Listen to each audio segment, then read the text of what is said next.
Hello दोस्तों, study with concept के इस स्टडी प्लेटफॉर्म पर आपका बहुत बहुत स्वागत है। और साथ ही स्वागत है हमारी इस सी सेट की महासीरीज में। तो दोस्तों, इस सी सेट की महासीरीज में हम 2018 का पेपर सॉल्व कर रहे हैं। इससे पहले हमने 2015 और 2016, 2017 3 ईयर्स के क्वेश्चन पेपर सॉल्व करा दिए हैं, जिसमें हम मैथ्स और रीजनिंग वाला पार्ट करा रहे हैं। आपसे रिक्वेस्ट है कि आपने अगर वो वीडियो नहीं देखी तो आप प्लेलिस्ट में जाके उन वीडियो को पहले देख लें, उसके बाद ही इस वीडियो को स्टार्ट करें दोस्तों। तो स्टार्ट करते हैं। 57 क्वेश्चन से स्टार्ट करते हैं। क्वेश्चन क्या कह रहा है दोस्तों? एक दुकानदार किसी वस्तु को 40 रुपये में बेचकर X% लाभ कमाता है, ठीक है। तथापि जब वह उस वस्तु को 20 रुपये में बेचता है तो उसे उतनी ही प्रतिशत की हानि होती है। तो वस्तु की लागत मूल्य पूछा है, कितना होगा दोस्तों? जो हमको लाभ मिलता है वो सीपी पे मिलता है, कॉस्ट प्राइस पे मिलता है, ये तो आपको पता ही होगा। तो देखो दोस्तों, क्या करना है इसके लिए, हम अलग स्लाइड नहीं खोलते हैं, बगल में लिख देता हूँ। देखो, सीपी होता है एक, और एक होता है एसपी, और एक होता है ये दूसरा एसपी, और हमसे पूछा है लागत मूल्य कितना है, ठीक है। तो कह रहा है कि 40 रुपये में बेचकर X% का लाभ होता है। 40 रुपये में बेचकर X% का लाभ होता है, ठीक है।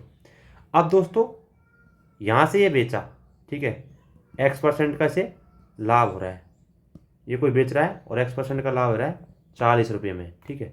फिर कह रहा है तथापि वे 20 रुपये में बेचता है तो उसे X% की हानि होती है।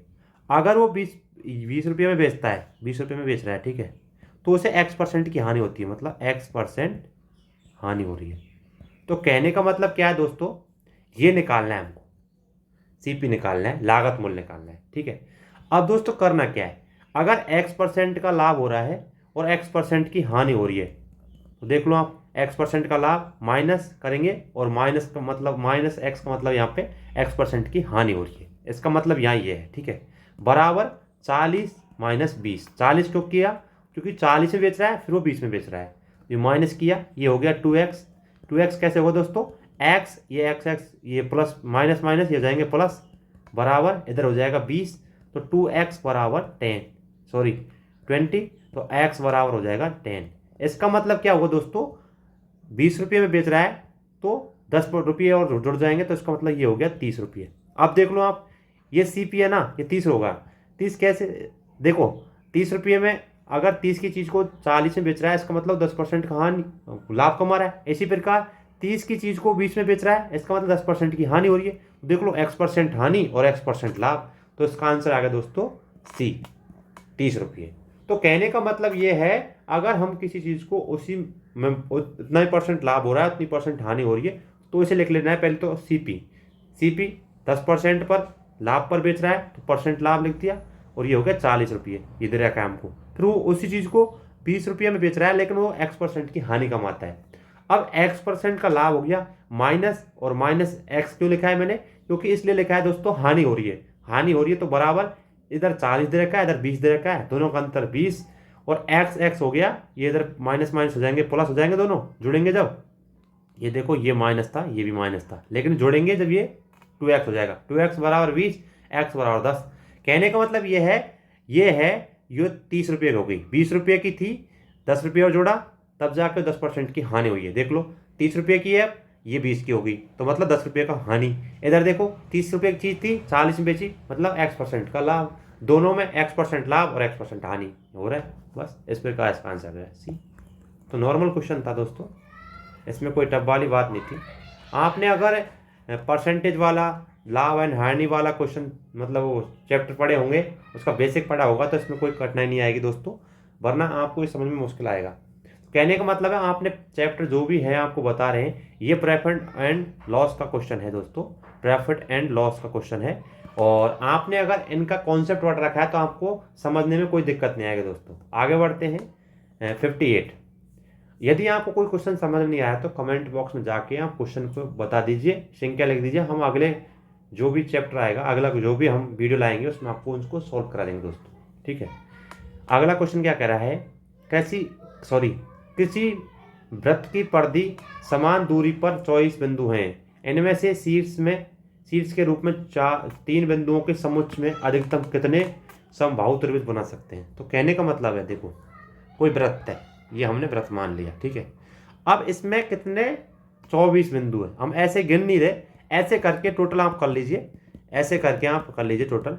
मान लीजिए 24 बिंदु है, मान रहा हूँ, मैंने गिने नहीं है ये, मान लीजिए 24 बिंदु है। अब क्या कह रहा है, इसमें शीर्ष के रूप में तीन बिंदुओं को समुच्चय में अधिकतम कितने समबाहु त्रिभुज बनेंगे। तो भाई एक बिंदु, दो बिंदु, तीन बिंदु, इनसे तो बनता है हमारा त्रिभुज। देख लो आप, अगर तीन बिंदु से त्रिभुज बनता है तो 24 बिंदु टोटल, 24/3 करेंगे, कितना हो जाएगा 8। तो ऐसे समबाहु त्रिभुज बनेंगे, 8 समबाहु त्रिभुज बनेंगे, सी आंसर है। तो कहने का मतलब ये भाई त्रिभुज बनते तीन बिंदुओं से, ठीक है। 24 टोटल दे रखे। अब हमको निकालने समबाहु त्रिभुजों की संख्या, 24/3 किया क्योंकि तीन बिंदु हो रहे हैं ना यहाँ पे, 3 किया तो ये 8 हो गया, तो 8 समबाहु त्रिभुज बन जाएंगे दोस्तों। तो नॉर्मल क्वेश्चन था, इसका भी आंसर हो गया दोस्तों सी। अगला क्वेश्चन देखते हैं, क्वेश्चन क्या कह रहा है दोस्तों। क्वेश्चन कह रहा है 59 क्वेश्चन, निम्नलिखित अनुक्रम पर विचार कीजिए। 4/12/1995, 1/1/1996, 29/1/1996 और 26/2/1996। तो आगे पूछा आगे क्या होगा, तो आप देख लीजिए।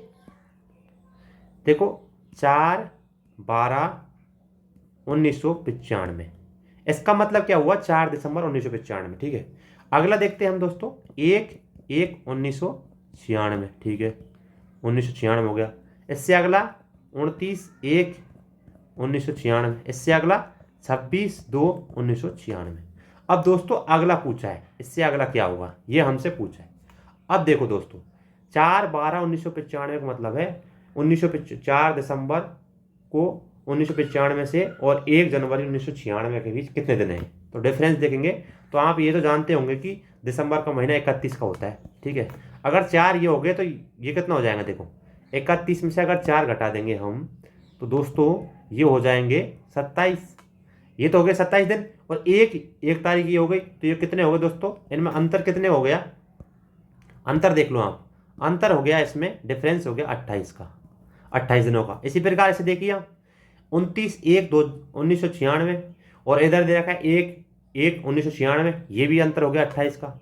इधर देखिए आप 29/1/1996। अब देखो 31 का महीना होता है, जनवरी का महीना, तो देखो 30 और 31 2 दिन ही हो गए और 26 दिन ही हो गए, तो कितना हो गया 28 दिन का अंतर।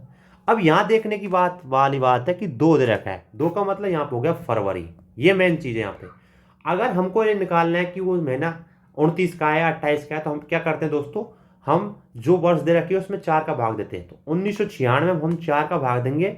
अगर ये पूरा जाएगा, देखो हम दे के देते हैं, तो 4 4 चौकू 16, 3 और ये हो गया 9 चौका 36, ये 3 हो गया, फिर 36, 9 चौका 36, सॉरी 9 चौका 36, 9 चौका 36, ये मतलब पूरा पूरा भाग जा रहा है, इसमें हम घटाएंगे, ये पूरा पूरा भाग जा रहा है। अगर पूरा पूरा भाग जा रहा है तो लीप वर्ष है, साधारण वर्ष में नहीं है। अगर ये लीप वर्ष है दोस्तों तो ये महीना होगा 29 का, यही तो होगी बात। अगर ये 29 का है और 28 दिन का अंतर आ रहा है दोस्तों हर चीज में, तो देखो 26 तो ये हो गए, अगर 26 ये हो गए तो 27, 28 और 29, 3 दिन ये हो जाएंगे। अगर 3 दिन ये हो गए दोस्तों तो बचे कितने दिन, 3 दिन ये हो गए, बचे कितने दिन दोस्तों, बचे हैं हमारे पास कितने दिन, 27, 28, 29, 3 दिन ये हो गए और हमारे पास बचे हैं, अब बचे हैं, अगर 3 दिन गए तो बचे कितने, 25 दिन बचे, यही तो हुआ। अगर 3 दिन गए दोस्तों तो 25 दिन बचे, तो इसका मतलब हो गया भाई 25/3/1996 का दिन है। अगला दिन जो होगा वो 25/3/1996, बी आंसर दोस्तों। तो इसमें कुछ नहीं था, इसमें मेन चीज थी भाई ये जो फरवरी का महीना है ये 28 का है या 29 का है, ये ध्यान रखना है, लीप वर्ष है या साधारण वर्ष है। तो इसका आंसर आ गया 25/3/1996। अगली डेट होगी 25/3/1996। बस ये चीज ध्यान रखनी थी दोस्तों इसमें, और इसमें कुछ भी चीज ध्यान रखने वाली नहीं थी। इतना सा ही क्वेश्चन का ये मर्म था, और आपने ये समझ लिया तो आपको क्वेश्चन आराम से समझ में आ जाएगा दोस्तों। अगला क्वेश्चन लेते हैं दोस्तों। इसके लिए हम क्या करते हैं, इसके लिए अलग से स्लाइड खोल लेते हैं, क्योंकि इस क्वेश्चन के लिए अलग से स्लाइड खोलना जरूरी है दोस्तों। तो इसके लिए मैंने अलग से स्लाइड खोल दी, ठीक है। ये क्वेश्चन है, क्वेश्चन क्या कह रहा है, 5 सेंटीमीटर विकर्ण के आयत में फिट करने के लिए 12 समान वर्गों को रखा गया है। ठीक है, आयत के 3 पंक्तियां प्रत्येक 4 वर्ग हैं। निकटवर्ती वर्गों के बीच कोई रिक्त स्थान नहीं है। प्रत्येक वर्ग का क्षेत्रफल क्या होगा? तो दोस्तों हमसे बोला कोई आयत है, ये 60 नंबर क्वेश्चन मैं इधर लिख देता हूँ। कोई आयत है, देखें ऐसे कोई आयत है। ठीक है, बोल रहे कोई आयत की शेप है कोई। ठीक है, यह आयत है। अब बोला है आयत में 3 पंक्तियां हैं, तो भाई ये ले ली, ये हो गए 3। और इनमें दे रखा है 4, प्रत्येक में 4 बने हुए हैं, तो 1 2 और 3 और 4, ये हो गया। अब ये चीज़ हो गई और हमसे पूछा है प्रत्येक वर्ग की क्षेत्रफल क्या होगा। दोस्तों हम क्या करते हैं, अगर वर्ग का क्षेत्रफल निकालते हैं तो वर्ग की भुजा होती है L बराबर B। L बराबर B होती है लंबाई और चौड़ाई, इससे मतलब होता है भुजा स्क्वायर, यही तो होता है वर्ग का क्षेत्रफल। अब अगर हम दोस्तों, अगर हम इसकी भुजा x मान लेते हैं, ये होगी x, अगर ये x मान लेते हैं, क्योंकि ये L हो गई और ये B हो गई, अगर ये x मान लेते हैं दोस्तों, तो ये 3x हो जाएगी। क्यों हो जाएगी 3? 1 2 और 3 तो है इसमें 3, 1 दूसरी पंक्ति और तीसरी पंक्ति, तो 3x तो ये हो गई। इधर देखो आप 1 2 3 4 ये है, तो ये हो जाएगी 4x। अब यही चीज थी। इसके अलावा क्या दे रखा है दोस्तों, इसके अलावा एक और चीज दे रखी है, 5 सेंटीमीटर वर्ग के आयत में फिट हो जाता है। तो मतलब यहाँ पे कोई 5 सेंटीमीटर का, ये मैं हटा देता थोड़ा सा, ये थोड़ा सा टेढ़ा हो गया, तिरछा हो गया दोस्तों, ये ऐसे होगा, या कर देता हूँ मैं फिर से, ये ऐसे हो गया कोई, ये 5 सेंटीमीटर का, ये जो है दोस्तों ये 5 सेंटीमीटर का है, ये दे रखा है विकर्ण। अब एक चीज आपको ध्यान रखनी दोस्तों, अगर ये 5 सेंटीमीटर का है तो इसमें क्या हो गया, पाइथागोरस प्रमेय लग गई दोस्तों। क्या हो जाएगा पाइथागोरस प्रमेय में, 4x स्क्वायर, ये वाला 4x इसका स्क्वायर प्लस 3x स्क्वायर बराबर 5 स्क्वायर, 5 का स्क्वायर कर दिया हमने। 4x का किया तो 16x square plus 9x square बराबर 25, ये हो गया। ये किया हमने 25x स्क्वायर हो जाएगा जुड़ के, ये 25 हो जाएगा, 25 से 25 घट गया तो ये हो जाएगा x स्क्वायर बराबर 1, और x बराबर 1 हो गया। अगर दोस्तों x बराबर 1 हो गया, x बराबर 1 हो गया और हमको पूछा है वर्ग का क्षेत्रफल, तो वर्ग का क्षेत्रफल क्या होता है दोस्तों, वर्ग का क्षेत्रफल होता है भुजा स्क्वायर, ये तो हो जाए भुजा स्क्वायर। अब यहाँ पे क्या हो गई दोस्तों, यहाँ पे बात बन गई कि अगर भुजा 1 है वर्ग की, तो दूसरी भुजा भी 1 होगी। ये x बराबर 1 है तो ऊपर वाली भी 1 होगी, तो 1 इंटू 1 करेंगे दोस्तों, तो 1 सेंटीमीटर, उसका क्या आ जाएगा सेंटीमीटर स्क्वायर, उसका क्या आ जाएगा दोस्तों सेंटीमीटर, इसका ये आ जाएगा, इसका ये क्षेत्रफल आ जाएगा, तो इसका आंसर हो जाएगा C। बस यही तो निकालना था हमको, बस इसका आंसर आ गया C। अगला क्वेश्चन देखते हैं दोस्तों, इस स्लाइड को हटा देता हूँ, फिर से खोल लेंगे अगर कोई क्वेश्चन में आपको जरूरत पड़ेगी तो उसका आंसर आ गया 1 सेंटीमीटर। अगला क्वेश्चन देखते हैं दोस्तों, 61 क्वेश्चन क्या कह रहा है। क्वेश्चन कह रहा है कि नीचे दिए गए आलेख या ग्राफ पर विचार कीजिए, और ये ग्राफ दे रखा है, इधर कार्य का परसेंटेज दे रखा है और इधर महीने दे रखे हैं। ठीक है, इधर ये अपेक्षित प्रगति दे रखी है, इधर वास्तविक प्रगति दे रखी है। क्वेश्चन में क्या कह रहा है, निम्नलिखित में से जो 2018 का पेपर था दोस्तों, इसमें ग्राफ वाले क्वेश्चन बहुत आए थे, और ग्राफ वाले क्वेश्चन आपसे सभी हल होंगे जब आप पूरी तरह से ध्यान से ग्राफ को देखेंगे, तब उन क्वेश्चनों को आंसर कर सकते हैं। इस साल का जो पेपर था 2018 का, वो बाकी 2-3 सालों से बहुत ही टफ था। और अब देखते हैं इस क्वेश्चन को। क्वेश्चन क्या कह रहा है, निम्नलिखित में से कौन सा कथन ऊपर दिए गए आलेख के संदर्भ में सही नहीं है। ठीक है, अब देखो 1 जून को कार्य की वास्तविक प्रगति अपेक्षित प्रगति से कम थी। 1 जून की कार्य की प्रगति वास्तविक कार्य प्रगति से कम थी। 1 जून देख लो आप, ये रहा। ठीक है, बोल रहा है कि वास्तविक प्रगति अपेक्षित प्रगति से कम थी। वास्तविक प्रगति देखो ये रही, और अपेक्षित प्रगति ये रही। हाँ, तो ये बात तो बिल्कुल सही है दोस्तों, ये बात तो सही है, लेकिन हमसे क्वेश्चन में पूछा है सही नहीं है। सही नहीं पूछा, सही नहीं पूछा है। सही नहीं पूछा मतलब कहने का मतलब है सही तो है, लेकिन हमसे सही नहीं पूछा, हमसे पूछा है सही नहीं, कौन सा सही नहीं है। ठीक है, तो ये बात तो सही है, और ये हमसे पूछा नहीं है। ठीक है, कार्य की वास्तविक प्रगति की दर अगस्त महीने में सर्वाधिक थी। वास्तविक प्रगति दर देखो, वास्तविक प्रगति दर सर्वाधिक थी, तो आप देख लो यहाँ अगस्त में देख लो आप। हाँ एक बात तो है, क्योंकि अगस्त में या 15 अगस्त को सर्वाधिक थी भाई वास्तविक प्रगति, ये बात भी सही है। अगला दे रखा है कार्य वास्तव में अपेक्षित समय से पहले समाप्त हो गया। कार्य वास्तव में अपेक्षित समय से पहले समाप्त हो गया। हाँ, वास्तविक कार्य पहले समाप्त हो गया, अपेक्षित तो बाद में हुआ है, ये बात भी सही है, लेकिन हमसे सही नहीं पूछा है। तीनों बात सही है। और चौथी देखते हैं, 1 अप्रैल से 1 सितंबर की अवधि में किसी भी समय वास्तविक प्रगति अपेक्षित प्रगति से अधिक नहीं थी। ये बात गलत है दोस्तों, क्योंकि वास्तविक प्रगति थी वो 15 अगस्त को अधिक थी अपेक्षित प्रगति से, तो इसलिए ये गलत है। और हमसे पूछा है गलत क्वेश्चन, मतलब गलत कौन सा है, तो इसका आंसर हो जाएगा दोस्तों, इसका आंसर हो जाएगा डी। तो इसका आंसर हो गया डी। तो ये ग्राफ में आपको छोटी छोटी बारीकी चीजें ध्यान रखनी है, तभी आप क्वेश्चन को हल कर पाएंगे दोस्तों। अगर आपने थोड़ी सी गलती कर दी दोस्तों, इसलिए आप ग्राफ को आराम से देखिए, उसके बाद ही क्वेश्चन का आंसर दीजिए। अगला क्वेश्चन क्या कह रहा है दोस्तों, आराम से पढ़ते हैं। एक खेल प्रतियोगी के लिए लकड़ी के 3 खंडकों को मिलाकर बने विजेता मंच का आकार नीचे दिया गया है। उपलब्ध 6 विभिन्न रंगों में रंगे गए रंग चुनने और लकड़ी की 3 खंडों में प्रत्येक को इस प्रकार रंगा जाता है कि कोई भी 2 खंडों का रंग एक समान न हो। विजेता मंच को कितने अलग अलग तरीकों से रंगा जा सकता है।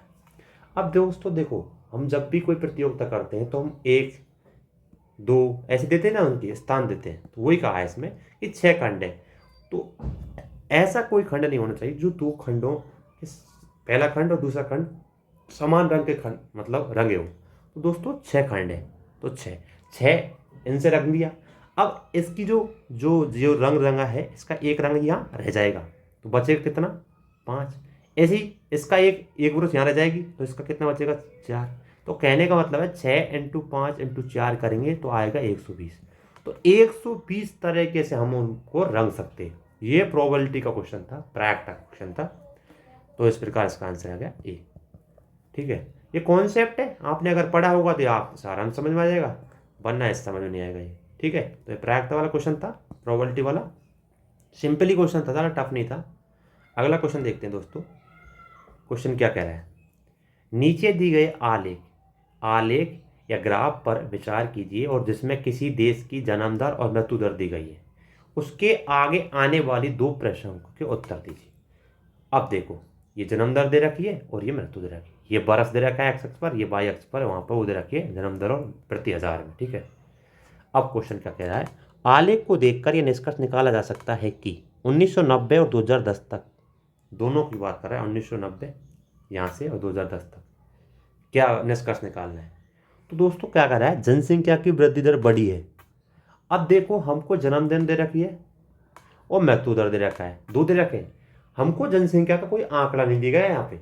अगर हमको जनसंख्या का आंकड़ा देता तो हम कह सकते थे भाई जनसंख्या वृद्धि हुई है जनसंख्या की या कमी हुई है। तो हम ये तो आइडिया लगा ही नहीं सकते दोस्तों कि जनसंख्या की वृद्धि दर घटी है बढ़ी है। जनसंख्या की वृद्धि दर के बारे में हम कुछ नहीं कह सकते, हम जन्म दर और मृत्यु दर के बारे में कह सकते हैं। तो ये बात तो गलत है भाई। अगला देते हैं, वही बात हो गई, घटी है, गलत, क्योंकि जनसंख्या का हमको आंकड़ा नहीं है हमारे पास, यहाँ आंकड़ा नहीं दे रखा, यहाँ पे हमको केवल मृत्यु दर और जन्म दर दे रखी है। और इससे हम ऐसे डिफाइन नहीं कर सकते कि भाई जनसंख्या वृद्धि दर हुई है या नहीं हुई, या घटी है बढ़ी है, इसके बारे में बिल्कुल नहीं कह सकते। तो बी भी गलत है। अगला देखते हैं, जनसंख्या की वृद्धि दर स्थिर रही है, इसके बारे में भी दोस्तों हम नहीं कह सकते। अगला है, जनसंख्या की वृद्धि दर किसी प्रवृत्ति को नहीं दिखाती। हाँ, ये बात बिल्कुल सही है। क्यों नहीं दिखाती, क्योंकि जनसंख्या के बारे में कोई आंकड़ा नहीं है, इसके बारे में हम नहीं कह सकते कि वो बढ़ी है घटी है, इसलिए ये बात सही है कि यह प्रवृत्ति के बारे में हम नहीं दिखा सकती। तो इसका हो गया आंसर डी। तो ये चीज़ ध्यान रखनी, बारीकी से जो मिस्टेक होती है ना हम पे क्वेश्चन के एग्जाम में, वो बड़ी पर हम फेल होने का चांस बढ़ जाता है। ये बारीक बारीक चीज़ें ध्यान रखनी है यहाँ पे बस। ये ग्राफ में यही तो प्रॉब्लम होता है। अगला क्या है, इसी के ऊपर दी गई आलेख के संदर्भ में 1970 को आधार वर्ष मानकर निम्नलिखित कथनों पर विचार कीजिए। अब कहा है 1970 को हम आधार वर्ष मान है, ठीक है। 35 वर्षों के पश्चात जनसंख्या स्थिर हो गई। अब 35 वर्षों के पश्चात मतलब 1970 से 35 वर्ष कब हो गए दोस्तों, ये हो गए 2005 में। यहाँ की बात कर रहा है, यहाँ की बात कर रहा है।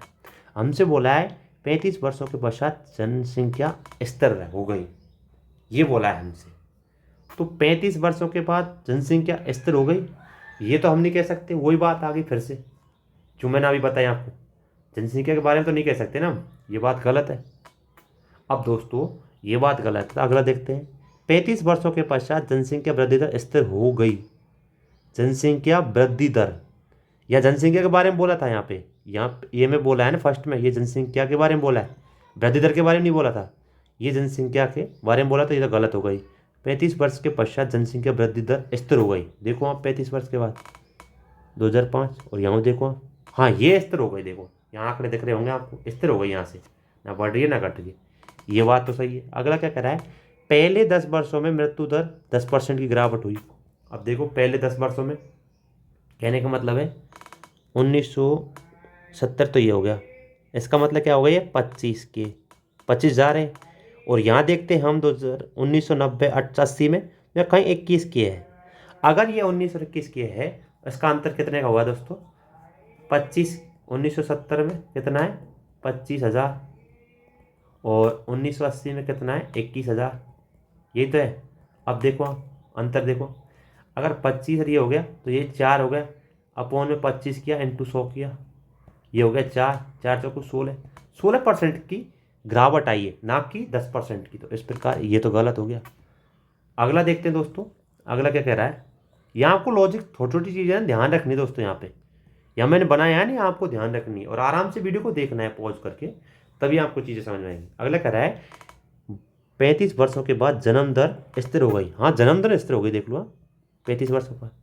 तो 2 और 4 सही है इसमें, तो इसका आंसर आ गया डी। तो ये छोटी छोटी बारीक है दोस्तों, ये चीज़ ध्यान रखनी है आपको बस, और आप क्वेश्चन को आराम से हल कर देंगे। अगर आपने थोड़ी सी मिस्टेक कर दी तो आपका क्वेश्चन गलत हो जाएगा दोस्तों। तो आपसे ये अनुरोध है, आप वीडियो को आराम से देखिए और बारीकी चीज़ें हैं उनको ध्यान से देखिए, तभी आप क्वेश्चन को कर पाएंगे दोस्तों।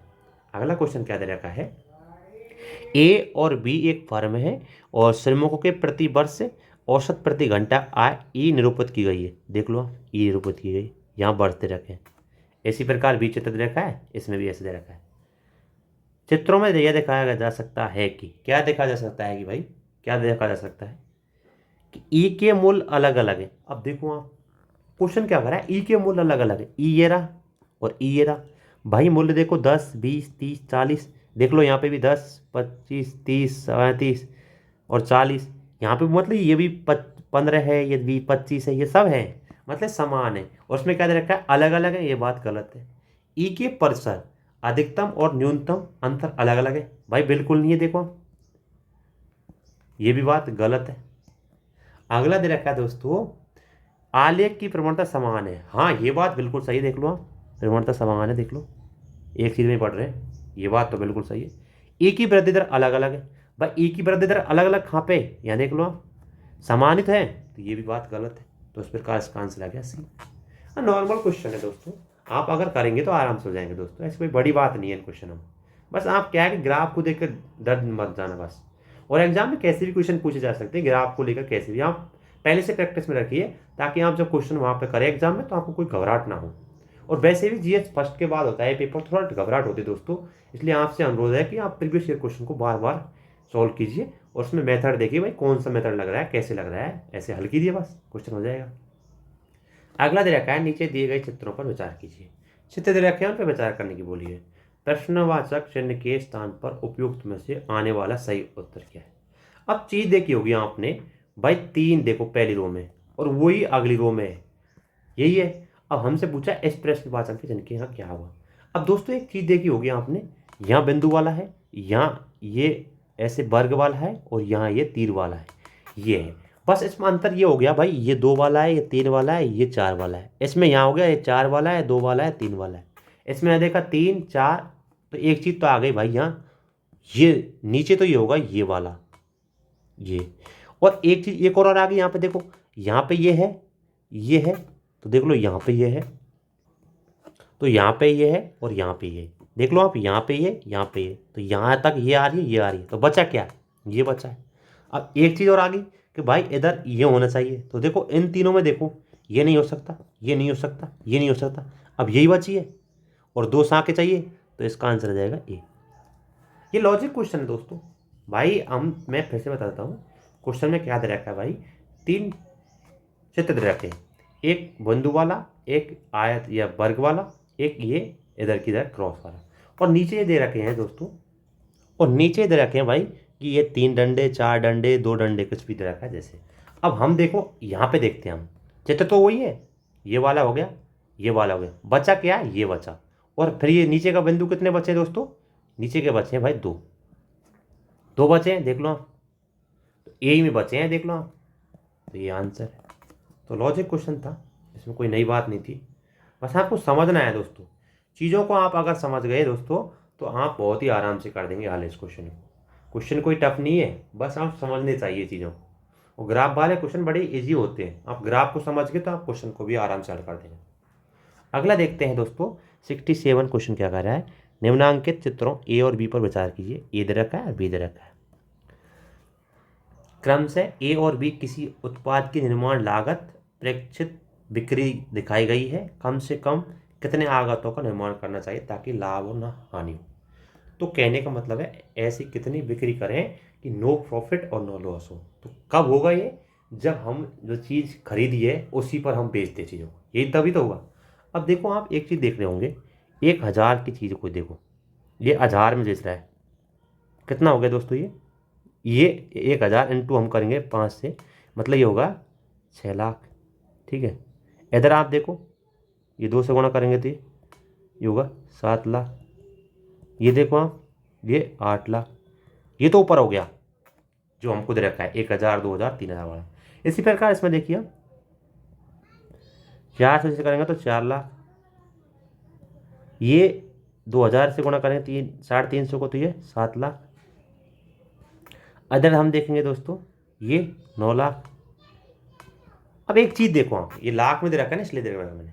एक चीज़ देखो आप, दोनों में चीज़ समान कौन सी वाली है, 2000 वाली। देखो आप, 2000 वाली यहाँ भी 7 लाख है और यहाँ भी 7 लाख है। तो कब होगा लाभ और हानि भाई, 2000 वाली में 7 लाख हमने चीज़ बनाई थी, 7 में बेच दी, तो इसमें ना लॉस हुआ ना प्रॉफिट हुआ, 2000 वाली में। ये आंसर है दोस्तों। तो ये नॉर्मल क्वेश्चन था, देख लो आप, देखने में टफ होता। और यहाँ पे 6 लाख 7 लाख कहाँ से आए, देखो उत्पादन की लागत दे रखी है, ये 1000 दे रखा है, और लाख में दे रखा है 1000 इंटू 6, मतलब ये दे रखा है लाख, तो 6 लाख हो गया। ये 7 के यहाँ 7 लाख, ये 8 के यहाँ 8 लाख। इसी प्रकार देखो 1000, यहाँ पे 4 दे रखा है, 4 पे 4 लाख, देखो 3500 दे रखा है तो 7 लाख, ये 2000 से गुणा किया इसलिए हमने, ये 3000 से किया इसका तो 9 लाख। तो ऐसे आया दोस्तों। तो ये भी वही बात, ग्राफ वाली बात आ गई यहाँ पे भी। अगला क्वेश्चन दे रखा है दोस्तों, क्वेश्चन क्या दे रखा है, क्वेश्चन दे रखा है दोस्तों कि एक लिफ्ट है जिसमें 18 वयस्क या 30 बच्चे को ले जा सकता है। लिफ्ट में 12 वयस्कों के साथ कितने बच्चे आ सकते हैं। तो दोस्तों क्या दे रखा है, 18 अडल्ट है, ठीक है, और वो ले जा सकता है 30 बच्चों को। ठीक है, इसका मतलब क्या हुआ, 3 से हम काट देंगे इसको 6 से, तो 3 अडल्ट है बराबर कितना हो जाएगा, 5 चिल्ड्रन। ये इसका हुआ आ गया। ठीक है, अब क्या कह रहा है हमसे, 12 वयस्कों, तो 12 वयस्क हो गए, अडल्ट हो गए। अब चीज़ देखो आप, अगर 12 वयस्क हैं तो बच्चे कितने आएंगे इनके साथ। तो एक चीज़ देखो आप, अगर 12 आ गए तो बच्चे कितने, 12 अगर आ गए तो अडल्ट कितने बचे दोस्तों, 18 में से 6 बचे। अगर 6, देखो आप 3 अडल्ट का मतलब होता है 5 बच्चे, तो 6 अडल्ट का मतलब कितने हो जाएंगे, 10 चिल्ड्रन। यही तो हुआ, तो 10 बच्चे हो जाएंगे, बी आंसर। देखो कितना सीधा सिंपल क्वेश्चन है, 18 अडल्ट है, 30 बच्चे आ सकते हैं लेफ्ट में, हमने 6 से काटा, 3 अडल्ट बराबर 5 बच्चे, 5 चिल्ड्रन हो गए, 3 बच्चे 3 बराबर, ये हम बच्चे लिख देता हूँ यहाँ पे ताकि आपको समझ आ जाए, 3 अडल्ट बराबर 5 बच्चे हो गए। और हमसे बोला है 12 अगर अडल्ट हैं लेफ्ट में तो बच्चे कितने होंगे। अब दोस्तों अगर 12 हैं, 18 में से 12 हैं तो 6 बचे कितने, 6 अडल्ट। तो 6 अडल्ट बराबर कितना होता है, 6, 3 अडल्ट बराबर 5 बच्चे हैं, तो 6 अडल्ट बराबर कितना होंगे दोस्तों, 10 बच्चे। तो वही है बस, 10 बच्चे बचे, वही आंसर आ गया, 12 वयस्क में 10 बच्चे आएंगे दोस्तों। ओके, 6 का मतलब यहाँ पे देखो भाई, मैं ये बता रहा हूँ आपको, 6 का मतलब होता है 3 का मतलब 5 बच्चे, 6 का मतलब 10 बच्चे। तो 12 में से मतलब 12 वयस्क गए तो बचे कितने? 6। तो 6 अडल्ट हैं तो 10 बच्चे तो बचे हैं, तो बच्चे के आ गए 10, बी आंसर। तो नॉर्मल क्वेश्चन था दोस्तों, बस यहाँ आपको समझना है चीज़ों को, भाई कैसे आया है कैसे नहीं आया। भाई बेसिक चीज़ें हैं, आपको वैसे भी आना चाहिए, ये कोई नई बात नहीं। अगला 69 के लिए हम अलग से स्लाइड खोल लेते हैं, क्योंकि ये क्वेश्चन थोड़ा लेंथी है। और ऐसे क्वेश्चन अगर आपको एग्जाम में आए दोस्तों, तो आप एक काम करना, ऐसे क्वेश्चनों को छोड़ देना। अगर आप जानते हो प्रॉपर तरीके से तो ही क्वेश्चन को छेड़ना, क्योंकि ये क्वेश्चन टाइम टेकिंग वाले क्वेश्चन है, इसमें टाइम बहुत लग जाएगा। क्वेश्चन को पढ़ लीजिए पहले। किसी व्यक्ति ने 22,800 कीमत का रेफ्रिजरेटर 12.5% चक्रवृद्धि ब्याज पर खरीदा था। पहले वर्ष में अंत तक उसने 8650 रुपये, दूसरे वर्ष के 9125 चुकाए, और ऋण पूरा चुकाने के लिए उसे तीसरे वर्ष कितने रुपये भुगतान करना होगा। अब दोस्तों देखो, कंपाउंड इंटरेस्ट का वाली बात है यहाँ पे। 69 में क्वेश्चन को लिख देता हूँ। देखो क्या चीज़ दे रखी है, चीज़ दे रखी है दोस्तों कि फर्स्ट ईयर की बात कर रहा है। मैं इसको छोटा कर देता हूँ, स्लाइड को तक आपको समझ में आए चीज़ें। फर्स्ट ईयर की बात कर रहा है, CI कंपाउंड इंटरेस्ट, मैं शॉर्ट में लिख रहा हूँ। ये कह रहा है 22,800 रुपये है और 12.5% का उसका इंटरेस्ट रेट है। ये दे रखा है इंटू 100 किया हमने, तो दोस्तों ये आ गया 2850 रुपये। 2850 रुपये आया, ये ब्याज आया एक साल। अब एक चीज़ देखो आप, ब्याज क्या है? मूलधन, मतलब जुड़ता जाता है हर साल। कंपाउंड इंटरेस्ट में ये चीज़ होती है। तो मतलब क्या हुआ, ये ब्याज आ गया तो मुझसे धन बराबर 22,800, ये 22,000 है, मैं दोबारा ले देता हूँ। 22,800 प्लस 2850 कितना हो गया दोस्तों? 25,650 रुपये। अगर 25,650 हो गए, फर्स्ट ईयर में उसने क्या है कि ब्याज चुका रहा है, उसने केवल 8650 रुपये दिए फर्स्ट ईयर में। अगर 25,650 में से ये कितना चल जाएगा? 8650, ये तो गया, तो हो गया दोस्तों 17,000 टोटल हो गया। ये कैसे गया है? आप ये सोचेंगे कि ये गया कैसे। अरे हम बोल रहे हैं कि यहाँ पे बोला है पहले वर्ष के अंत में उसने 8650 रुपये चुका दिए ब्याज के, तो कितना बचा? 17,000 बचे फर्स्ट ईयर में। तो सेकंड ईयर की बात करते हैं, फिर सेकंड ईयर की बात करते हैं पेमेंट की। तो भाई 17,000 इंटू 12.5%, फिर वो दे रहा है ब्याज, इंटू 100 किया। अब इनको हमने किया तो ये आ गया कितना? 2125 रुपये। अब क्या करना है? फिर वही मिश्रधन अगली बार में भी वो जुड़ेगा। जुड़ा हमने 17,000 प्लस 2125, ये कितना हो गया? 19,125। ये मैंने कैलकुलेशन पहले कर ली है। आप सोचेंगे भाई कैलकुलेशन कहाँ से कर ली? मैंने पहले कर ली है, आपको यही तो बात है, कैलकुलेशन की तो बात थी। ये आ गया। तो सेकेंड ईयर में फिर वो पे कर रहा है, पैसे पेमेंट कर रहा है फिर से वो ब्याज के रूप में। वो कर रहा है भाई 19,125 में से उसने सेकंड ईयर किया 9125 रुपये। अगर किया तो कितना बचा? 10,000 रुपये। ये 10,000 बच गए, ठीक है। अगली बात कर रहा है थर्ड ईयर की बात। CI कितना हो जाएगा? थर्ड ईयर की बात करें 10,000 इंटू 12.5% इंटू 100, तो कितना आ गया? 1,225 रुपये। अब क्या है, इसका मिश्र धन कितना हो जाएगा? अगले साल कितना देगा दोस्तों? भाई 10,000 तो पहले थे, प्लस 1,225 फिर जोड़ेगा, ये कितना हो गया?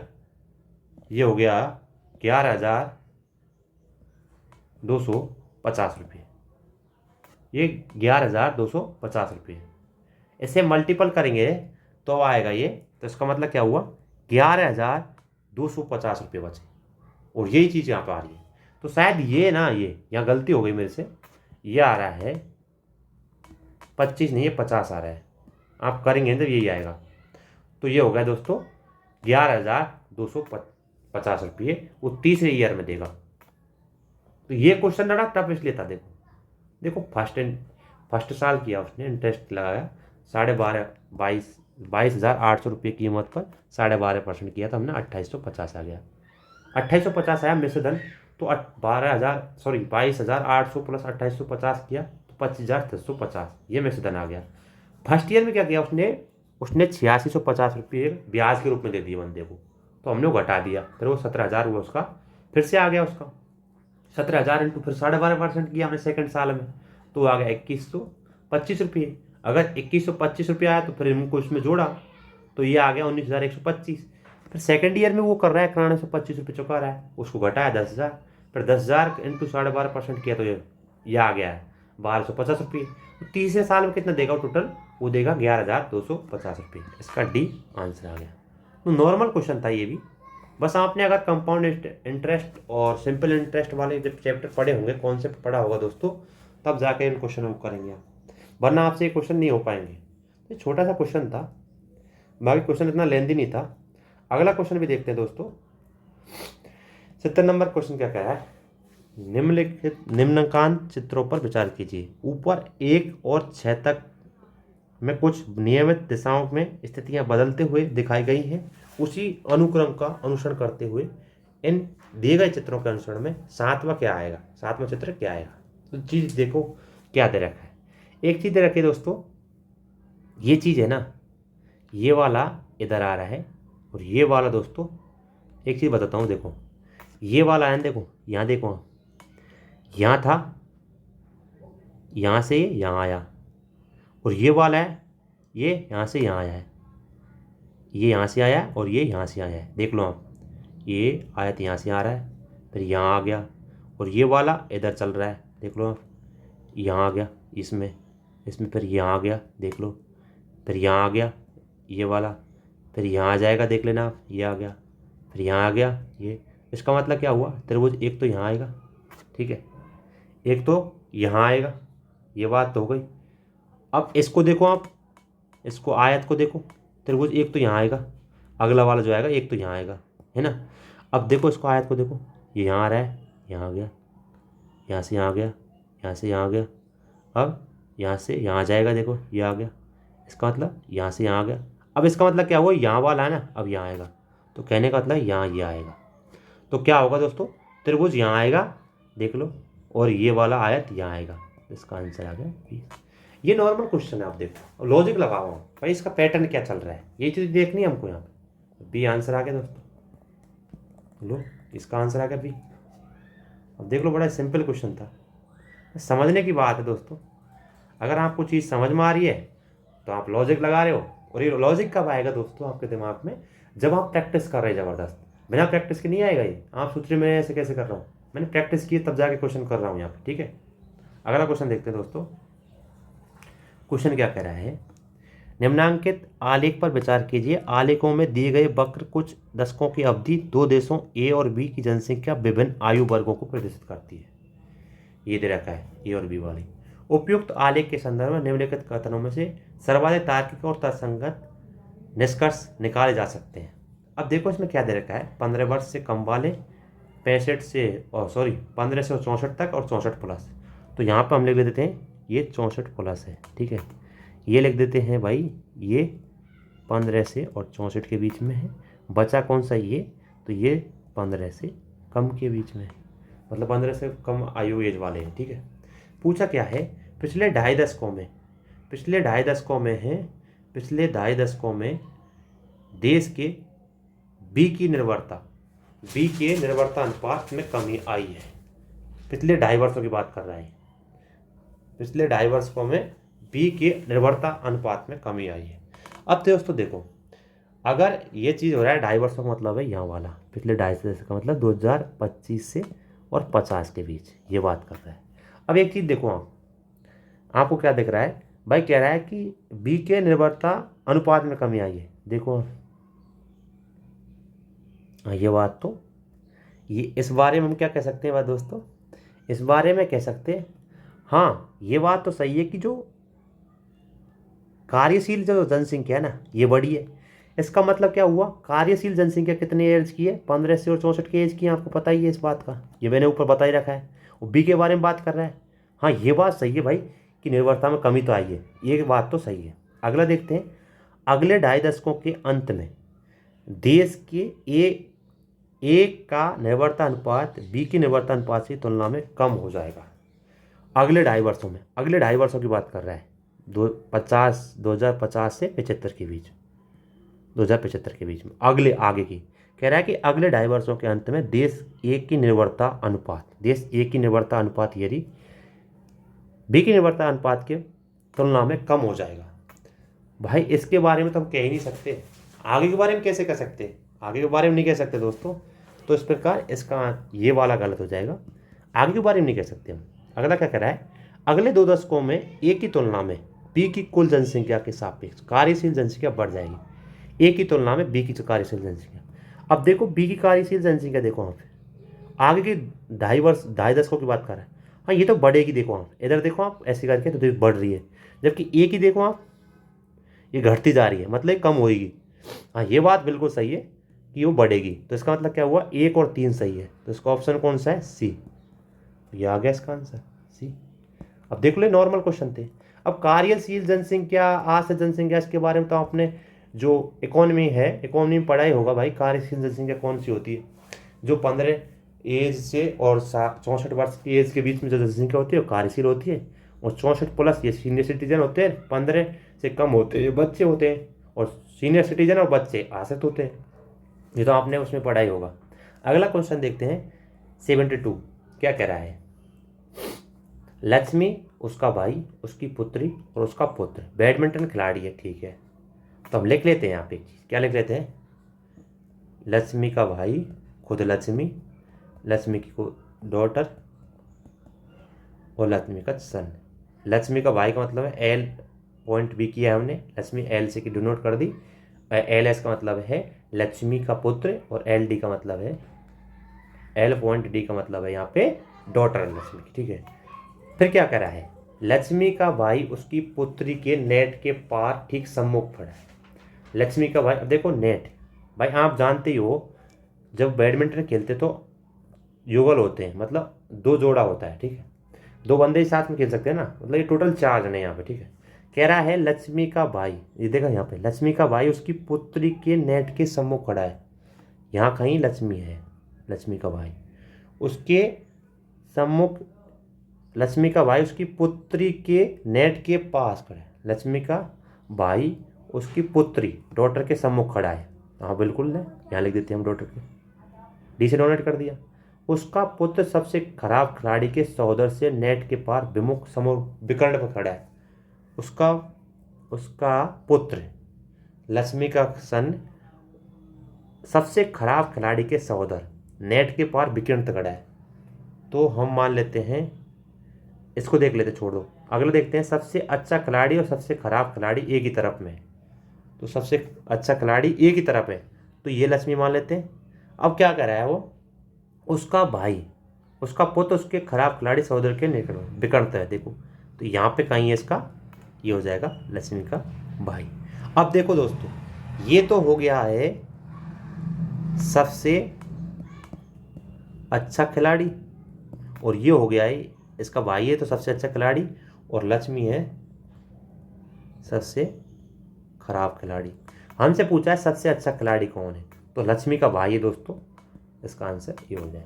तो लॉजिक वाले क्वेश्चन ये भी देख लो, क्वेश्चन में दे रखा है वही हमने किया, सम्मुख है विकर्णता है कुछ भी दे रखा है उसके आंसर उसने किया है।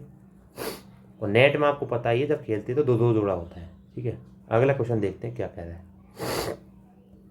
73 क्वेश्चन क्या कह रहा है दोस्तों, 73 क्वेश्चन कह रहा है नीचे दिए गए आलेख में एक वर्ष की अवधि में केंद्रीय बैंक द्वारा प्रमुखतः नीतिगत दरों के अनेक बार किए गए परिवर्तनों को दिखाया गया है। ये दे रखा है रेपो दर, CRR और रिवर्स रेपो दर। एक चीज़ आपको पता होगा इकोनॉमी में रेपो दर किसे कहते हैं, आपको बता देता हूँ। जैसे रिजर्व बैंक है, ये किसी बैंक को दे रही है, जैसे वाणिज्य बैंक SBI है। अब इसको कोई ऋण दे रही है तो इसकी रेट होती है, रेट ऑफ इंटरेस्ट होता है, उसे रेपो रेट कहते हैं, रेपो दर कहते हैं। एक होता है CRR, अगर ये रेपो रेट अगर बड़ी होगी तो CRR जो होता है दोस्तों ये कैश डिपॉजिट होता है, ये रखना पड़ता है बैंक को RBI के उसमें अलग से रिजर्व में रखना पड़ता है। अब उसी प्रकार कह रहा है एक होता है रिवर्स रेपो। रिवर्स रेपो में क्या होता है दोस्तों, बैंक जो है RBI जो है बैंकों से पैसा लेती है, जैसे SBI है इससे पैसा लेगी, और जो रेट होती है उसमें वो रिवर्स रेपो होती है। अब यहाँ क्या बात चल रही है, ये चीज़ तो आपको बता दी ये तो इकोनॉमी वाली चीज़ होगी। अगर रिवर्स रेपो रेट बढ़ रही है, रेपो रेट बढ़ रही है तो भाई दूसरा बंदा है वो CRR बढ़ रही है, तो इससे क्या अगला वो रिवर्स रेपो रेट भी बढ़ाएगा। ये तो हो गया बात। अब चीज़ देखो, अब क्या कह रहा है यहाँ पे, तीनों चीज़ बढ़ रही है यहाँ पे, कम कोई चीज़ नहीं हो रही। निम्नलिखित में से कौन सा एक केंद्रीय बैंक की इस कार्रवाई का संभवित कारण हो सकता है। अगर तीनों चीज़ क्यों बढ़ा रहे हैं, कारण कौन सा हो सकता है, ये लॉजिक वाला क्वेश्चन है, ये इकोनॉमिक्स वाला ही को समझता हूँ। विदेशी निवेश को प्रोत्साहन करने के लिए नहीं, अगर भाई इंटरेस्ट ही ज़्यादा लेगा तो विदेशी लोग तो भागेंगे ना यहाँ पे, ठीक है, ये तो नहीं। तरलता में वृद्धि करने के लिए नहीं, तरलता में वृद्धि कैसे हो जाएगी, रेपो रेट ही बढ़ रही है, CRR बढ़ रहा है, तो तरलता में लिक्विडिटी कम होगी, उल्टी गलत। सार्वजनिक और निजी बचतों को वृद्धि करने के लिए, ये भी बात गलत। बचे कैसे, बचत कब की जाती है, जब भाई पैसा ज़्यादा हो, और पैसा कम है वो तो लिक्विडिटी को घटा रहा है, तो ये बात भी गलत। तो बचा क्या है, स्फीति विरोधी कदम के लिए, हाँ मुद्रास्फीति को कम करने के लिए CRR बढ़ती है, रेपो रेट बढ़ती है, ये सब बढ़ती है दोस्तों। इस प्रकार ये डी आंसर हो। अब ये क्वेश्चन था ना, ये क्वेश्चन दोस्तों, ये क्वेश्चन बेसिकली ये था इकोनॉमिक्स का क्वेश्चन, और ये दे दिया आप पे क्या है, ग्राफ दे दिया बस, और ये देख लो आप, क्वेश्चन इकोनॉमिक्स का था, उसका आंसर आ गया दोस्तों डी। क्वेश्चन इकोनॉमिक्स का था लेकिन आपसे पूछ लिया CSET में, ऐसे ही क्वेश्चन आते हैं वहाँ, देख लो। अब देखो आप इस इतने बड़े आंकड़े को देख के डर जाएंगे दोस्तों, डरना नहीं है, आराम से क्वेश्चन को देखना है और आराम से करना है। नीचे दी गई तालिका के किसी विशेष वर्ष में किसी देश के विभिन्न राज्यों में GDP वृद्धि दर, दूरसंचार सघनता दिखाए गए हैं। इस तालिका का अध्ययन करते हुए आगे वाले 2 प्रश्नों के उत्तर दीजिए।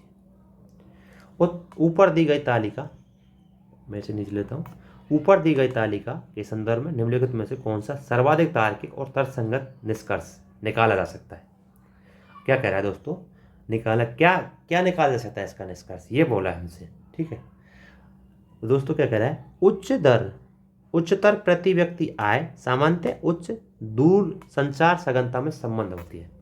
प्रति व्यक्ति आय ज़्यादा है तो सघनता, देखो यहाँ पे देखो 9.5, सॉरी यहाँ देखो आप 704 है, और हमसे पूछा है दूरसंचार सघनता ज़्यादा है, हाँ बिल्कुल सही बात है। इधर देख लो 1077 है, यहाँ देखो हाँ यहाँ भी ज़्यादा है। इधर देख लो 900, यहाँ भी ज़्यादा है। उच्च दूरसंचार सघनता बिल्कुल सही बात है। 966 देख लो, यहाँ भी देख लो, यहाँ देख लो आप 777, यहाँ भी देख लो 93, हाँ ये बात तो बिल्कुल सही है, एक बात तो सही निकल रही है। अगला देखते हैं दोस्तों, उच्चतर GDP वृद्धि दर सदा उच्चतर प्रति व्यक्ति आय सुनिश्चित करती है। GDP जब अधिक है तो वहाँ प्रति व्यक्ति आय अधिक होनी चाहिए, ये बात कह रहा है। देखो जैसे हम GDP दर देख लेते हैं 10%, 10.83%, और यहाँ प्रति व्यक्ति आय देखते हैं तो कम है, और यहाँ बोला है सदा उच्च होनी चाहिए, ये बात अभी तो गलत हो रही है। इधर देखो हम 10.8 है, यहाँ ज़्यादा है, यहाँ बात उल्टा हो रहा है, सही बात। यहाँ देखो कम है, यहाँ देखो, यहाँ फिर देखो GDP देखो कहाँ ज़्यादा हो रही है, देखो यहाँ देखो 9.2 है, यहाँ ज़्यादा हो रहा है लेकिन यहाँ कम हो रहा है। तो देखने कहने का मतलब हमेशा नहीं हो रहा है ऐसा बात, तो ये उच्च GDP दर और उच्च प्रति व्यक्ति आय सुनिश्चित नहीं कर सकती, ये गलत बात है। सदा उच्च नहीं होती, कम भी हो सकती है, यहाँ देखा है हमने जिस हिसाब से। उच्चतर GDP दर वृद्धि जो है, वृद्धि दर है, उच्चतर दूरसंचार सघनता को आवश्यक रूप से सुनिश्चित नहीं करती। अब देखो उच्चतर GDP दर, उच्चतर GDP दर ये नहीं बोल रहा है कि उच्चतर सघनता आवश्यक रूप से सुनिश्चित नहीं करती, देखो अलग। अब यहाँ देखो आप, यहाँ GDP दर देखो यहाँ ज़्यादा है लेकिन यहाँ ये नहीं कर पा रहा। इसके अलावा देखो यहाँ GDP दर ठीक है लेकिन यहाँ ये नहीं है। ऐसे कहने का मतलब ही भाई, हाँ ये सुनिश्चित नहीं करती कि भाई आवश्यक रूप से सघनता होगी, तो ये तीसरा सही है। तो कहने का मतलब क्या हुआ दोस्तों, 1 और 3 इसमें सही है, दूसरा गलत है, तो इसका आंसर आ गया सी। तो इसमें बारीकी की चीज़ों को ध्यान रखना है दोस्तों। अगला क्या करा है, ऊपर दी गई तालिका के संदर्भ में निम्नलिखित पूर्व धारणा पर बनाई गई आजकल पहले से उच्च निष्पादन करने वाली किसी राज्य की संपन्नता दूरसंचार अवसंरचना में वृहद निवेशकों को जारी किए गए कायम नहीं हो सकती। अब निवेशकों के बारे में तो यह कहा ही नहीं गया दोस्तों, तो ये तो बात गलत है, यहाँ कही नहीं चीज़, उसको हम पूर्व धारणा कैसे लगा सकते हैं, एग्जाम्पशन कैसे लगा सकते हैं, ये बात तो गलत। आजकल बहुत उच्च दूरसंचार सघनता किसी राज्य में व्यवसाय और आर्थिक विकास को प्रोत्साहन करती है, ये भी बात नहीं कही गई। हमसे दूरसंचार सघनता के बारे में और हमसे प्रति व्यक्ति आय के बारे में और जीडीपी के बारे में बताया। इन दोनों के बारे में तो हमें बात ही नहीं की गई, तो ये भी गलत। तो इसका मतलब क्या हुआ, डी इसका आंसर है। जो चीज़ इनके बारे में बताया नहीं, हम इसका निष्कर्ष कैसे निकाल सकते हैं, गलत। अगला क्वेश्चन देखते हैं दोस्तों, 76 क्वेश्चन क्या कह रहा है। नीचे दिया गया आलेख 2 दशकों की अवधि में हमारे कर राजस्व के संयोजन को प्रदर्शित करता है। ऊपर दी गई आलेख के संदर्भ में निम्नलिखित में से कौन सा सर्वाधिक तार्किक और निष्कर्ष निकाला जा सकता है। एक चीज़ आपको बता देता हूँ, या प्रत्यक्ष और अप्रत्यक्ष कर के बारे में बात आएगी आगे। प्रत्यक्ष कर क्या है, कंपनी कर और व्यक्ति कर। व्यक्तिगत ये तो होता है डायरेक्ट कर, और बाकी ये तीनों है ये अप्रत्यक्ष कर है। अब हम लिख लेते हैं ताकि आप चीज़ समझ में आ जाए। देखो डंडा से इधर है ना, ये उत्पाद शुल्क है, और दूसरा धारा है ये वाला, ये है सीमा शुल्क, और अगला जा रहा है ये वाला, ये कंपनी शुल्क है, कंपनी कर है। और व्यक्तिगत वाला कौन सा है दोस्तों, ये वाला है, ये सेवा है। बचा कौन सा, ये वाला, ये व्यक्तिगत है। ये बारीकी चीज़ें ध्यान रखनी बस इसमें। अब क्या करा है, दी गई समय अवधि में क्या दे रखा है, समय अवधि में समग्र कर राजस्व कर के प्रतिशत के रूप में प्रत्यक्ष करों से राजस्व में वृद्धि हुई है, जबकि अप्रत्यक्ष करों से राजस्व में कमी आई है। प्रत्यक्ष कर कौन कौन से यहाँ पे देखो, प्रत्यक्ष कर यहाँ व्यक्तिगत कर और कंपनी कर। कंपनी कर ये रहा, और व्यक्तिगत कर कौन सा है दोस्तों, ये रहा। अब देखो व्यक्तिगत कर ये रहा, ये तो ऊपर जा रहा है, और यहाँ देखो कंपनी कर। हाँ ये बात बिल्कुल सही है, एक बात तो बिल्कुल सही निकल रही है कि वहाँ उसमें अप्रत्यक्ष करों में राजस्व में कमी आई है। देख लो आप, अप्रत्यक्ष कर जो कम है, जबकि कंपनी कर और व्यक्तिगत कर ये ज़्यादा है, ये बात तो सही है। उत्पाद शुल्क से प्राप्त राजस्व की प्रवृत्ति दर्शाती है कि दी गई समयावधि में निर्माण क्षेत्र का विकास ऋणात्मक है। अब निर्माण क्षेत्र के बारे में तो कहा ही नहीं गया, इससे कहा नहीं गया, ये बात अलग है। लेकिन कॉर्पोरेट मतलब निर्माण क्षेत्र के अलावा और भी क्षेत्र हो सकते हैं ना वहाँ पे, निर्माण क्षेत्र अलग से थोड़ी है, तो ये बात तो गलत है दोस्तों। तो इस प्रकार इसका आंसर है भाई, निर्माण क्षेत्र एकमात्र नहीं है यहाँ पे, तो इसलिए इसका आंसर आ गया ये।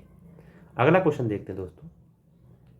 और दोस्तों अभी भी कह रहा हूँ आपसे, अगर आपसे प्रॉब्लम आ रही समझने में, देखो ये चीज़ है ना ग्राफ वाली, ये तभी समझ में आएंगे आपने जब अपने ग्राफ कहीं पढ़ा हो और आराम से चीज़ों को देखिए।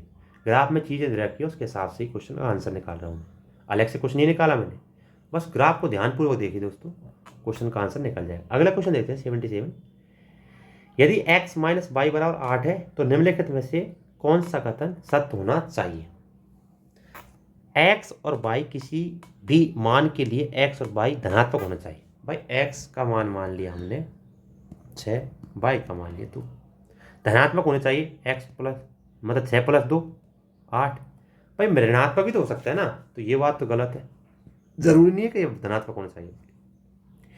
x y किसी भी मान के लिए x धनात्मक और y ऋणात्मक, x धनात्मक है x बराबर 6 ले लिया, y ऋणात्मक y बराबर -2 ले लिया, और 6 माइनस -2, इसको माइनस माइनस हो जाएगा ये प्लस, या 8, ये बात भी गलत है, पूरी तरह नहीं है, होना ही चाहिए ऐसा नहीं है भाई, ऋणात्मक भी हो सकता है धनात्मक भी हो सकता है।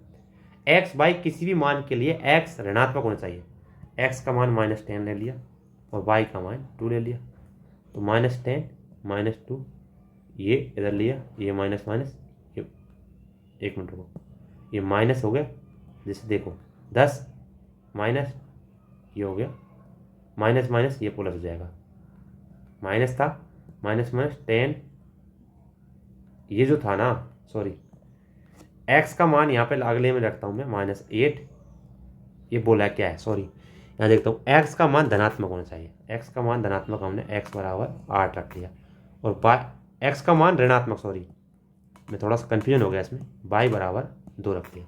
देखो दोस्तों -10 -2, अब ये माइनस माइनस क्या हो जाएगा प्लस, ये है ना, ये प्लस हो जाएगा, मतलब -8। तो ये तीनों चीज़ ऐसे नहीं है कि भाई होनी चाहिए, ये गलत, तो इसका मतलब क्या हुआ 1 2 और 3 इनमें से कोई नहीं, तो ये नॉर्मल क्वेश्चन थे। अब देखो ये क्वेश्चन समझो, अब ऐसे क्वेश्चन है धनात्मक ऊंचाई, ये तो आपको बेसिक नॉलेज होगी दोस्तों, तभी यहाँ कर पाएंगे। मान कह रहा है उसी के हिसाब से उनको मान रखना। तो आशा करता हूँ दोस्तों ये चीज़ें समझ में आई होगी। और ग्राफ वाले क्वेश्चन थोड़े टफ होते हैं क्योंकि इसमें बारीकियाँ बहुत होती हैं, और बारीकियों को आपने ध्यान से पढ़ा है दोस्तों, तभी आप ग्राफ को सही कर पाएंगे। दोस्तों ये 2018 का पेपर समाप्त हुआ। अब हम अगली वीडियो में 2019 से स्टार्ट करेंगे। तो दोस्तों आशा करता हूँ कि ये चीज़ें आपको समझ में आई होगी। अगर आपको फिर भी चीज़ें समझ में नहीं आई तो आप कृपया करके आप कमेंट बॉक्स में जाकर कमेंट कीजिए, सर ये चीज़ समझ नहीं आई, ये क्वेश्चन समझ नहीं आया, फिर से हम बताने की कोशिश करेंगे। धन्यवाद दोस्तों यहाँ तक बने रहने के लिए।